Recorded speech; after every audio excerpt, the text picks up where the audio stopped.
any drink deals, actually.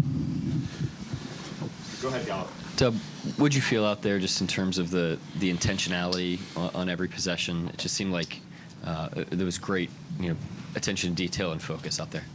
That was exactly it. Just coming out with a level of focus for the whole entire game. Playing through some of their runs, and just our attention to detail is very good. And we try to carry that over. Learn the lesson that we had from the first game, and that's it. That's all I got. Jalen, obviously, Go ahead, Joel. That's fine. obviously these series can be emotional roller coasters. Marcus talked long about, managing the emotional gaps in between games. I guess for you individually, how did you diagnose your game one, and what did it take for you to sort of reel yourself back? I thought I had good intentions, and I was really aggressive. Didn't shoot it the way I wanted to, but that's just how life is. But there won't be games where I look back and I wasn't aggressive, so that's been my mindset the whole entire time, regardless of the outcome, and that I can live with whatever results are. Isaiah, I don't know if you remember this, but in December, when you guys played the Rockets in Vegas, guys were just saying that Mark showed you guys the film of the sort of scuffle at the end of the game with Kaysen and Sengun. Do you remember that? I think so, yeah. I do, yeah. Okay. Yeah. Just guys were talking about that, him wanting to push that message of not being a team that could be pushed around. I know you were talking a lot about that. How do you feel like you guys have preserved that message throughout the year, and do you feel like that's sort of what you saw in the first quarter? I think we've always had it throughout the year. I think we're a team that never backs down, and I think we're always there for each other. So I think since day one we've always had that mentality, and yeah, I don't think it's changed now. For both you guys, Shea he was plus 51. So that's plus minus in a playoff game since that stat's been a thing. What stood out to you about his performance? He was Shea.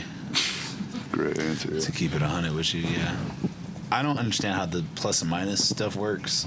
They have a scoreboard. No, I get that part, but it's like to me, I don't want to say it's one of those like useless stats, but like I feel like there's games I've been negative and I've had some of like my best games and we've won games, so I don't really pay attention to that too much. But trying to like broaden the scope, like he was just aggressive, picked his spots well, got other guys involved. Like just did a lot of like little stuff. Obviously he's playing defense too, so when you like group all that in together, that's probably why he was plus 51. And I feel like there's a lot of other factors that go into that too, but he's just doing stuff the right way and trusting us to make plays too. Jenny here. Damn, plus 51 is kind of OD. That's crazy. Are we even up 50 though? Jay Will's the first guy off the bench tonight. Obviously, then you guys rotated in bigs pretty consistently with Jokic. Yeah. How did that affect your strategy? I'll start there, Isaiah. Just what did that look like from your perspective, using all three of you like you did tonight? He was big tonight. I think him coming in, setting that energy, setting that tone, I think was amazing for us, especially maybe not playing that much in a series before to come in to play such a big game for us, I think was huge.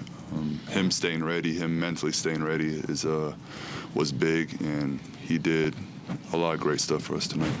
Jalen, what impressed you most about what Jay Will did tonight? Yeah, just staying ready. It's hard to maybe play 3 minutes one game and then, be the first person off the bench and have to guard Jokic. So it's like, it's a very hard thing to do, and you have to take your hat off to him for being ready and staying involved in the game. And he's been doing that all year. Like, I'm pretty sure everybody sees it, but like the way that he supports us, playing, not playing, he just does a great job with it, and I think that keeps him engaged in the game too. Go ahead, Barry. Yeah, Isaiah, crazy 3 days in the NBA. Home teams haven't been winning since Saturday, really. How desperate were you guys tonight to make sure the same fate didn't befall you? I think we did a good job of just resetting. I think we also didn't want to come in and change our mentality too much. I think that's how you approach a playoff series in general. At the end of the day, the reality was we lost one game, and so we wanted to come in, play how we always play, be a little bit more focused on the details, but I don't think we kind of came in and tried to change our mentality. I think that's the biggest thing with the playoffs. Like, even next game, we're not going to change how we approach the game. And we're just got to come out and just try to execute, and that's the biggest thing. Yeah, Shea before the postseason talked about how the playoffs for him aren't any pressurized situations because he tries to take the emotions out of the game. And he also, when he was in here, talked about how you guys came into this game desperate. With him being leader of the team and having that mentality of these aren't pressure situations, how does he impress that on you guys, and what does that do for you guys? Yeah, just the position he's in, it definitely leaves like an imprint. And when you see how desperate he is to win the game, like, it almost like drags you along with it. And we have a team full of guys that play that way anyway. Tonight was no different. I think even first game, like, I think that's just how it's kind of like our DNA. I think that's what makes us stand out. But tonight was probably just a little more, back against the wall. You're just kind of bound to play that way. And, like you said, Shea being the leader of the team, it's just one of those things that, like, when he's like that, which he always is, it kind of, like, affects the whole team. Wanted to ask you guys both about the young guys getting some run tonight, specifically Mitchell and Jones. Obviously, they're early in their careers. Everything's being thrown at them, but what have you seen from them? I think they've been great all year. I think they've been doing a good job just staying ready. I think that's the hardest thing, especially when you're not always playing time is inconsistent. So I think they've been doing a great job just staying ready, being mature with the process, and also you have to give a lot of respect to the coaching staff, making sure putting them in positions to, when they get the chance that they got tonight, to make the most of it.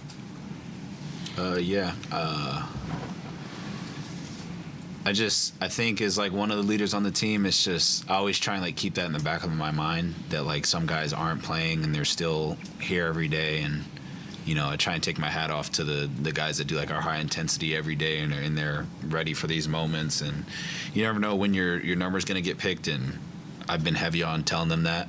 You never know what the playoffs, like injuries, God forbid, or kind of like anything. You never know like when your number's going to be called, and Mark is not afraid to put people in. So definitely hats off to them, especially AJ just coming back with like he had a long injury, and then now his first games back are in the playoffs. So. Just staying ready, and there's a lot of like behind the scenes stuff that they do day in and day out that they're really good at. Isaiah, I think you checked out after only like 4 minutes. Ball swings to Jay Will a few possessions later on the wing, and I don't know if you even realize this, but you're up off the bench, saying that thing's going in before he's even taken it. Coming in, your reputation was like ultimate teammate. What are those moments like for you? It's great. I think the thing with our team, it's not fake.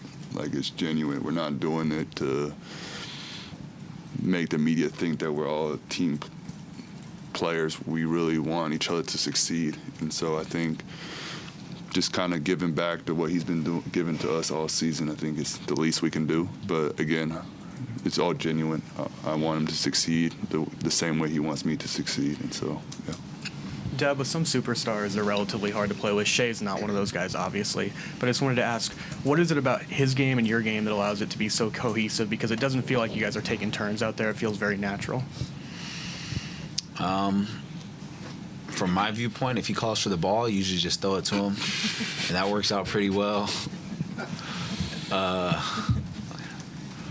He's just unselfish. Like, he trusts us to make plays, and that just comes with like time, and this is my third year playing with him, so it's just one of those things with like trust, and it grows. And I think he understands that in order for us to be successful, like, he has to like kind of trust us the way we trust him, and he's done a great job of it. So it makes it really easy to play confident and play off of him. But heavy on the first part, like, usually throw him the ball, move to an open spot, and let him do his thing.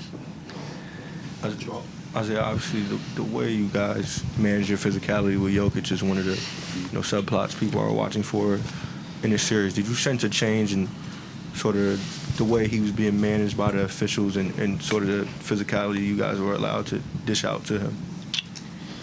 I think the main thing with us this game, we were more disciplined. I think we followed the game plan a lot better than maybe the first game. I mean, with the reps, you just kind of have to see how the game is called each game, and you have to adjust to it. We never want to be controlled by the refs. So I think that's the biggest thing. You just kind of have to adjust to how the game is being called and just kind of go from there. Did you guys notice a change in the crowd from game 1 to game 2? And if so, what was the biggest difference? That was probably the loudest that I've heard, Paycom. I can't lie. Today was very loud. And then how do you guys feel about booing Russ? I don't know if anyone's asked that question yet, but how do you feel about the crowd booing Russell Westbrook after he hit the corner 3? I didn't hear it. You heard it? I don't know. I mean, he got a standing ovation the game before, so I don't think it matters too much. Obviously, he's a legend here, so I think the crowd is just trying not to, like, it's probably hard to, like, not cheer for him. I mean, he did a lot here, so I'm sure he had fun with that, but I don't think it's any, like, real ill will towards it. I think, obviously, we all know what he means to the organization here, but I actually didn't even really pick up on the boos for real. Mike, you got the last one?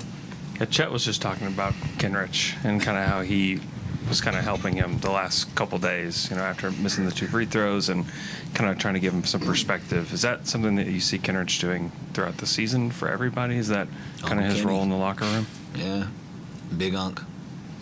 Yeah, he's good. Gives good life advice too. But just one of like the older guys on the team that. This can sound funny, but like he got kids, wife. You know what I mean? Like he's got the whole thing kind of mapped out. So he's been through a lot of experiences and just like his upbringing. So he does a good job of helping us be where our feet are at, and he really helped me my second year, just being somebody to talk to, and kind of he's good at like keeping perspective on what's going on throughout the NBA, and just a vet's vet. He's very good for us. Thank you, guys. Appreciate you.